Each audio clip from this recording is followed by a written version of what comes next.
ततो युद्धाय युजस्व नैवं पापम अव्याप्स्यसि। अर्थात सुख दुख, लाभ हानि और जय पराजय को समान भाव से देखकर कर्तव्य पालन के लिए युद्ध करो। ऐसा करने से तुम पाप के भागी नहीं बनोगे। रामनाथ जी आजादी के आंदोलन के समय कांग्रेस के समर्थक रहे, बाद में जनता पार्टी के भी समर्थक रहे, फिर जनसंघ के टिकट पर चुनाव भी लड़ा। विचारधारा कोई भी हो, उन्होंने देश हित को प्राथमिकता दी। जिन लोगों ने रामनाथ जी के साथ वर्षों तक काम किया है, वो कितने ही किस्से बताते हैं जो रामनाथ जी ने उन्हें बताए थे। आजादी के बाद जब हैदराबाद और रजाकारों को उसके अत्याचार का विषय आया, तो कैसे रामनाथ जी ने सरदार वल्लभ भाई पटेल की मदद की। 70 के दशक में जब बिहार में छात्र आंदोलन को नेतृत्व की जरूरत थी, तो कैसे नानाजी देशमुख के साथ मिलकर रामनाथ जी ने जेपी को उस आंदोलन का नेतृत्व करने के लिए तैयार किया। इमरजेंसी के दौरान जब रामनाथ जी को इंदिरा गांधी के सबसे करीबी मंत्री ने बुलाकर धमकी दी कि मैं तुम्हें जेल में डाल दूंगा, तो इस धमकी के जवाब में रामनाथ जी ने पलटकर जो कहा था, ये सब इतिहास के छिपे हुए दस्तावेज हैं। कुछ बातें सार्वजनिक हुई, कुछ नहीं हुई हैं, लेकिन ये बातें बताती हैं कि रामनाथ जी ने हमेशा सत्य का साथ दिया, हमेशा कर्तव्य को सर्वोपरि रखा, भले ही सामने कितनी ही बड़ी ताकत क्यों न हो। साथियों, रामनाथ जी के बारे में कहा जाता था कि वे बहुत अधीर थे। अधीरता नेगेटिव सेंस में नहीं, पॉजिटिव सेंस में। वो अधीरता जो परिवर्तन के लिए परिश्रम की पराकाष्ठा कराती है, वो अधीरता जो ठहरे हुए पानी में भी हलचल पैदा कर देती है। ठीक वैसे ही आज का भारत भी अधीर है। भारत विकसित होने के लिए अधीर है। भारत आत्मनिर्भर होने के लिए अधीर है। हम सब देख रहे हैं 21वीं सदी के 25 साल कितनी तेजी से बीते हैं।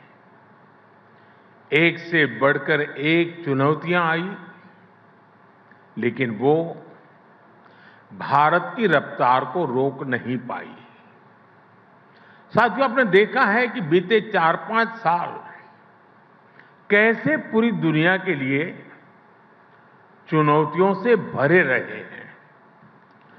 2020 में कोरोना महामारी का संकट आया, पूरे विश्व की अर्थव्यवस्थाएं अनिश्चितताओं से घिर गई, ग्लोबल सप्लाई चेन पर बहुत बड़ा प्रभाव पड़ा और सारा विश्व एक निराशा की ओर जाने लगा। कुछ समय बाद स्थितियां संभलना धीरे धीरे शुरू हो रहा था, तो ऐसे में हमारी पड़ोसी देशों में उथल-पुथल शुरू हो गई। इन सारे संकटों के बीच हमारी इकोनॉमी ने हाई ग्रोथ रेट हासिल करके दिखाया। साल 2022 में यूरोपियन क्राइसिस के कारण पूरे दुनिया की सप्लाई चेन और एनर्जी मार्केट प्रभावित हुआ। इसका असर पूरी दुनिया पर पड़ा।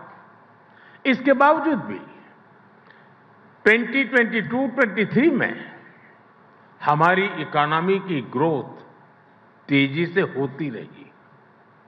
साल 2023 में वेस्ट एशिया में स्थितियां बिगड़ी, तब भी हमारी ग्रोथ रेट तेज रही। और इस साल भी जब दुनिया में अस्थिरता है, तब भी हमारी ग्रोथ रेट 7% के आसपास है। साथियों, आज जब दुनिया डिसरप्शन से डर रही है, भारत वाइब्रेंट फ्यूचर के डायरेक्शन में आगे बढ़ रहा है।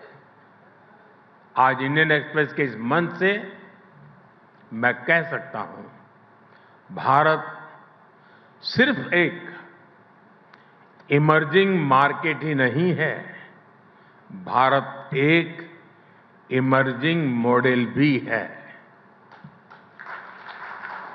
आज दुनिया इंडियन ग्रोथ मॉडल को मॉडल ऑफ होप मान रहा है।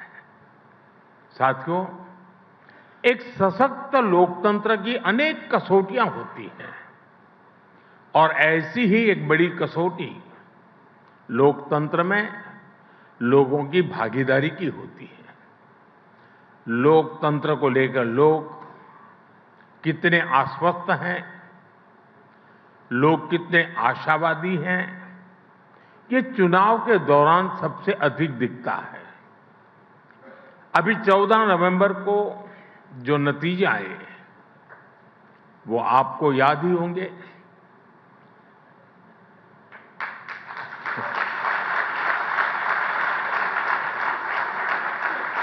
और रामनाथ जी का बिहार से नाता रहा था, तो उल्लेख बड़ा स्वाभाविक है।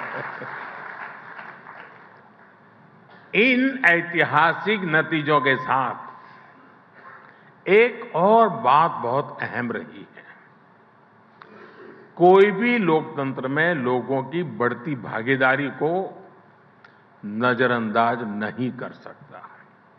इस बार बिहार के इतिहास का सबसे अधिक वोटर टर्नआउट रहा है।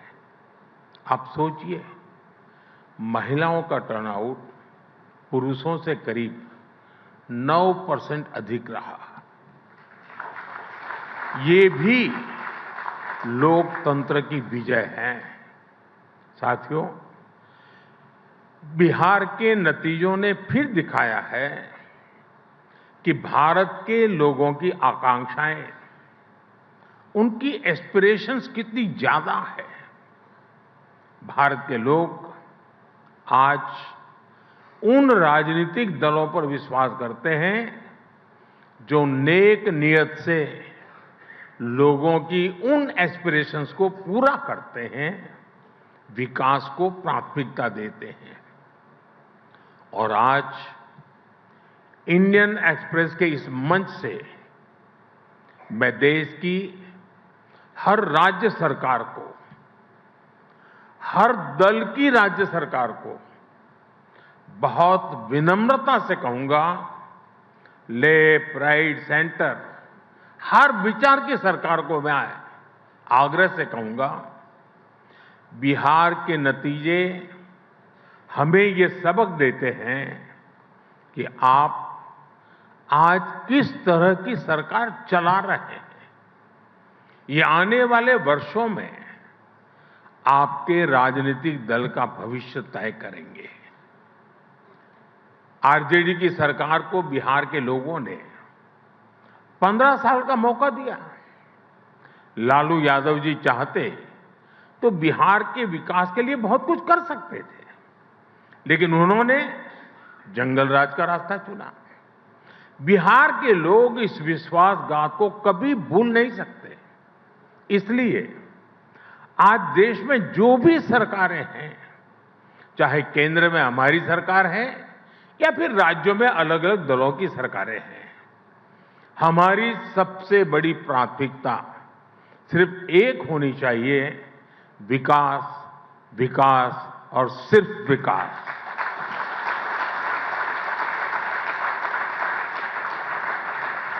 और इसलिए मैं हर राज्य सरकार को कहता हूं, आप अपने यहां बेहतर इन्वेस्टमेंट का माहौल बनाने के लिए कंपटीशन करिए।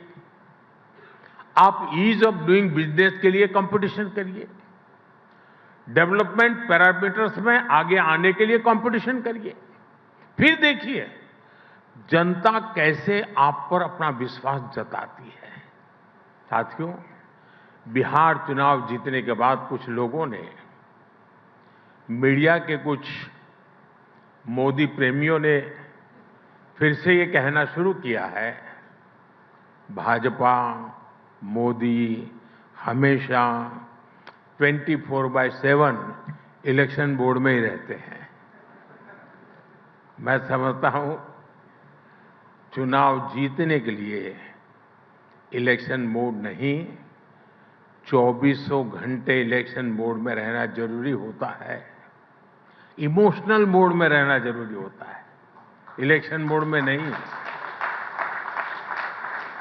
जब मन के भीतर एक बेचैनी सी रहती है कि 1 मिनट भी गंवाना नहीं है, गरीब के जीवन से मुश्किलें कम करने के लिए, गरीब को रोजगार के लिए, गरीब को इलाज के लिए, मध्यम वर्ग की आकांक्षाओं को पूरा करने के लिए बस मेहनत करते रहना है। इस इमोशन के साथ, इस भावना के साथ सरकार लगातार जुटी रहती है, तो उसके नतीजे हमें चुनाव परिणाम के दिन दिखाई देते हैं। बिहार में भी हमने अभी अभी यही होते देखा है। साथियों, रामनाथ जी से जुड़े एक और किस्से का मुझसे किसी ने जिक्र किया था। ये बात तब की है जब रामनाथ जी को विदिशा से जनसंघ का टिकट मिला था। उस समय नानाजी देशमुख जी ने, उनकी इस बात पर चर्चा हो रही थी कि संगठन महत्वपूर्ण होता है या चेहरा। तो नानाजी देशमुख ने रामनाथ जी से कहा था कि आप सिर्फ नामांकन करने के लिए आएंगे और फिर चुनाव जीतने के बाद अपना सर्टिफिकेट लेने के लिए आ जाइएगा। फिर नानाजी ने पार्टी कार्यकर्ताओं के बल पर रामनाथ जी का चुनाव लड़ा और उन्हें जिताकर दिखाया। वैसे ये किस्सा बताने के पीछे मेरा ये मतलब नहीं है कि उम्मीदवार सिर्फ नामांकन करने आए। मेरा मकसद है भाजपा के अनगिनत कर्तव्यनिष्ठ कार्यकर्ताओं के समर्पण की ओर आपका ध्यान आकर्षित करना है। साथियों, भारतीय जनता पार्टी के लाखों करोड़ों कार्यकर्ताओं ने अपने पसीने से भाजपा की जड़ों को सींचा है और आज भी सींच रहे हैं। और इतना ही नहीं, केरला, पश्चिम बंगाल, जम्मू कश्मीर, ऐसे कुछ राज्यों में हमारे सैकड़ों कार्यकर्ताओं ने अपने खून से भी भाजपा की जड़ों को सींचा है। जिस पार्टी के पास ऐसे समर्पित कार्यकर्ता हो, उनके लिए सिर्फ चुनाव जीतना ध्येय नहीं होता, बल्कि वो जनता का दिल जीतने के लिए सेवा भाव से उनके लिए निरंतर काम करते हैं। साथियों, देश के विकास के लिए बहुत जरूरी है कि विकास का लाभ सभी तक पहुंचे। दलित, पीड़ित, शोषित, वंचित सभी तक जब सरकारी योजनाओं का लाभ पहुंचता है तो सामाजिक न्याय सुनिश्चित होता है। लेकिन हमने देखा कि बीते दशकों में कैसे सामाजिक न्याय के नाम पर कुछ दलों, कुछ परिवारों ने अपना ही स्वार्थ सिद्ध किया है। साथियों, मुझे संतोष है कि आज देश सामाजिक न्याय को सच्चाई में बदलते देख रहा है। सच्चा सामाजिक न्याय क्या होता है, ये मैं आपको बताना चाहता हूं। 12 करोड़ शौचालयों के निर्माण का अभियान उन गरीब लोगों के जीवन में गरिमा लेकर के आया जो खुले में शौच के लिए मजबूर थे। 57 करोड़ जनधन बैंक खातों ने उन लोगों का फाइनेंशियल इंक्लूजन किया जिनको पहले की सरकारों ने एक बैंक खाते के लायक तक नहीं समझा था।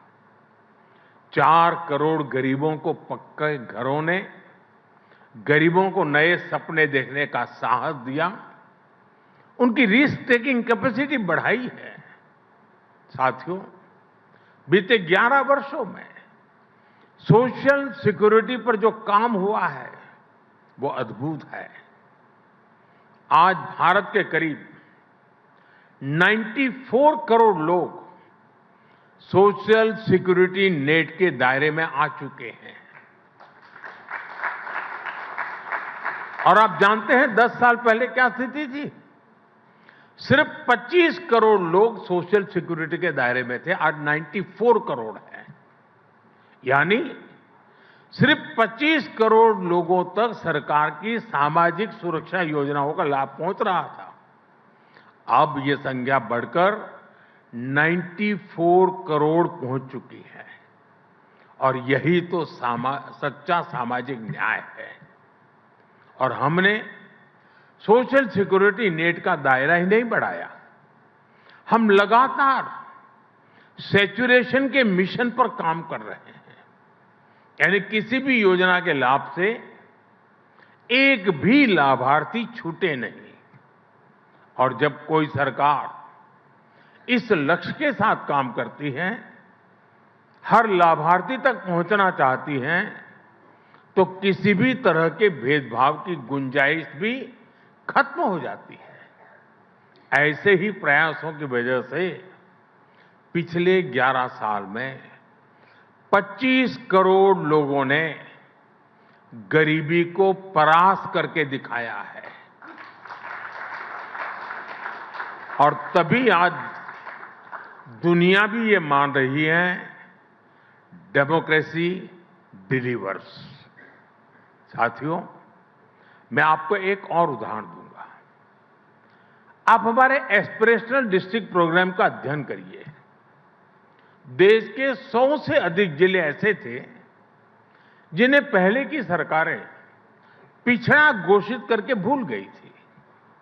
सोचा जाता था कि यहां विकास करना बड़ा मुश्किल है।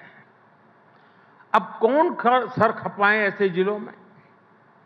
जब किसी अफसर को पनिशमेंट पोस्टिंग देनी होती थी तो उसे उन पिछड़े जिलों में भेज दिया जाता था कि जाओ वहीं रहो।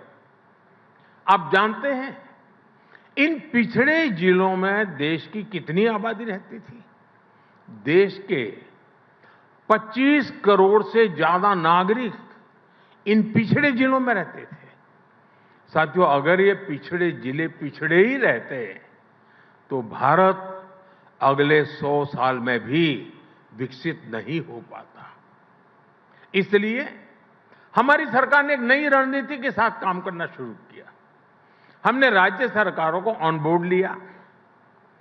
कौन सा जिला किस डेवलपमेंट पैरामीटर में कितने पीछे है, उसकी स्टडी करके हर जिले के लिए एक अलग रणनीति बनाई।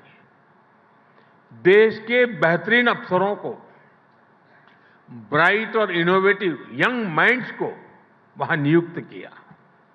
इन जिलों को पिछड़ा नहीं, एस्पिरेशनल माना। और आज देखिए, देश के ये एस्पिरेशनल डिस्ट्रिक्ट्स कितने ही डेवलपमेंट पैरामीटर्स में अपने ही राज्यों के दूसरे जिलों से बहुत अच्छा करने लगे हैं। छत्तीसगढ़ का बस्तर, वो आप लोगों को तो बड़ा फेवरेट है। एक समय आप पत्रकारों को वहां जाना होता था तो प्रशासन से ज्यादा दूसरे संगठनों से परमिट लेनी होती थी।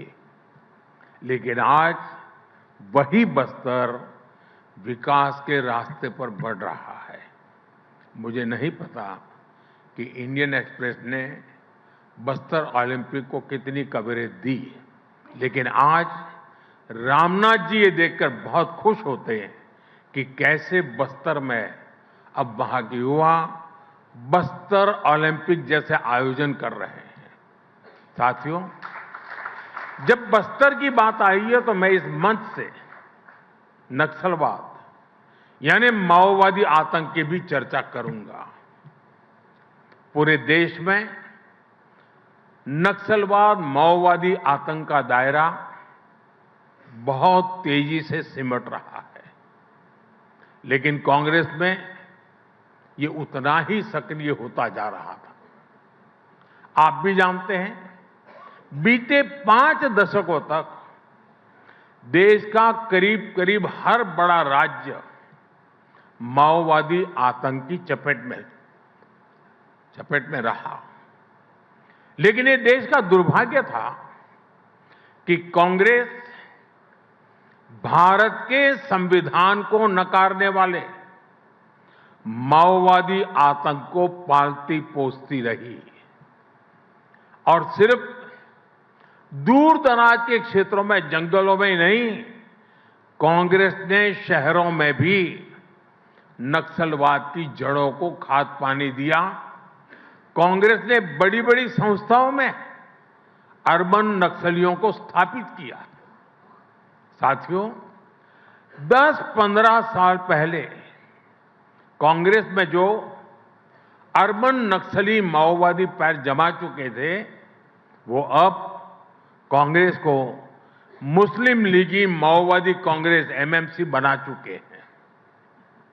और मैं आज पूरी जिम्मेदारी से कहूंगा कि मुस्लिम लीगी माओवादी कांग्रेस अपने स्वार्थ में देश हित को तिलांजलि दे चुकी है। आज की मुस्लिम लीगी माओवादी कांग्रेस देश की एकता के सामने बहुत बड़ा खतरा बनती जा रही है।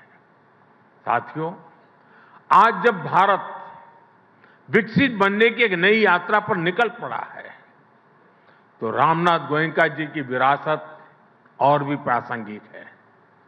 रामनाथ जी ने अंग्रेजों की गुलामी से डटकर टक्कर ली। उन्होंने अपने एक संपादकीय में लिखा था, मैं अंग्रेजों के आदर्श पर अमल करने के बजाय अखबार बंद करना पसंद करूंगा। इसी तरह जब इमरजेंसी के रूप में देश को गुलाम बनाने की एक और कोशिश हुई, तब भी रामनाथ जी डटकर खड़े हो गए थे। और ये वर्ष तो इमरजेंसी के 50 वर्ष पूरे होने का भी है। और इंडियन एक्सप्रेस ने 50 वर्ष पहले दिखाया है कि ब्लैंक एडिटोरियल भी जनता को गुलाम बनाने वाली मानसिकता को चुनौती दे सकते हैं। साथियों,